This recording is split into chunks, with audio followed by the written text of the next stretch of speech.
Hammaga assalomu alaykum. Bugun biz Mailbot dasturidan ro'yxatdan ko'rib chiqamiz. Mailbot dasturiga kirganimizdan so'ng mana tepada kirish bo'limi bor va ro'yxatdan o'tish bo'limi bor. Kirish bu o'zingizning eski akkauntingizni tiklash. Ro'yxatdan o'tish esa bu o'zimizga yangi akkaunt ochishimiz. Bu yerda 4 ta bosqich orqali o'tsak bo'ladi. Bir boshidan telefon raqam orqali va Gmail va ijtimoiy tarmoqlar orqali. Ijtimoiy tarmoqlar deganda Google va Telegram akkauntimiz bilan ochsak bo'ladi buni. Bizlar bir boshidan o'tish boshlaymiz. Mamlakat degan joyga o'zimiz turgan mamlakat, Rossiyada bo'lsak Rossiya ili Ozarbayjon ili Turkmaniston qayerda bo'lsak shuni yozamiz. Valyuta. Bu Mailbot dasturining ichida qaysi valyutada o'ynaysiz? Dollardami? Nimada, qaysi valyutada stavka qilasiz deb oddiyroq tushuntiring. Dollarda bo'lsinmi, ili yevroda, ili rubl yozsangiz rubl ham bor tepada. Rossiyskiy rubl. Bizlar dollarda o'ynaymiz. Promokod degan joyga F777 yozamiz.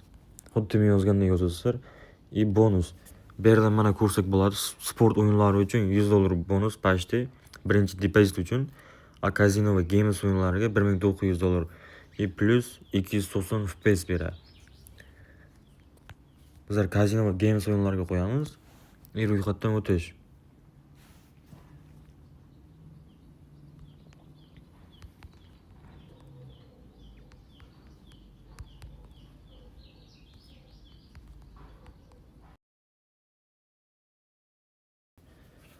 Buni bitta screenshot qilamiz. Mana bizlarda hisob to'ldiring deb birdan balansga olib o'tib ketdi. Bu yerda kriptovalyuta bor. Kriptovalyuta nima uchun kriptovalyuta? Chunki bizlar boshida dollar bilan ochdik. Hisob qo'shish.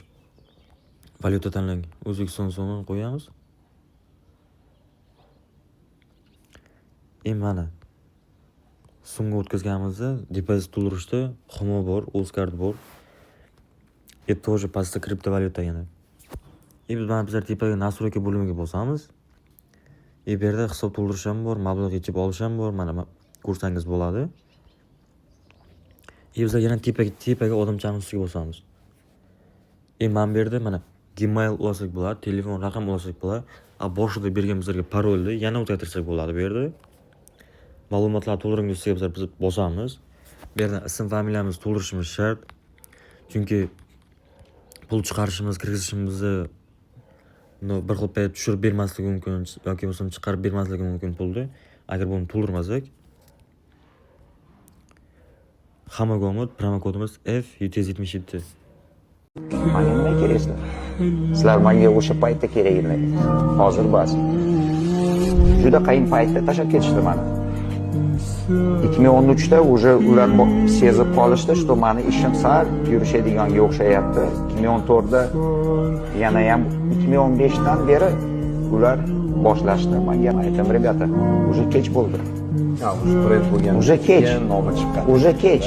Уже menda 100 dan ortiq odam ishlayapti. Meni mashinalarim уже testdan o'tdi. Hamma sertifikatlarni olib oldim. Menga nima kerak? Sizlar menga o'sha paytda kerak edi. Hozir bas. صار حلمي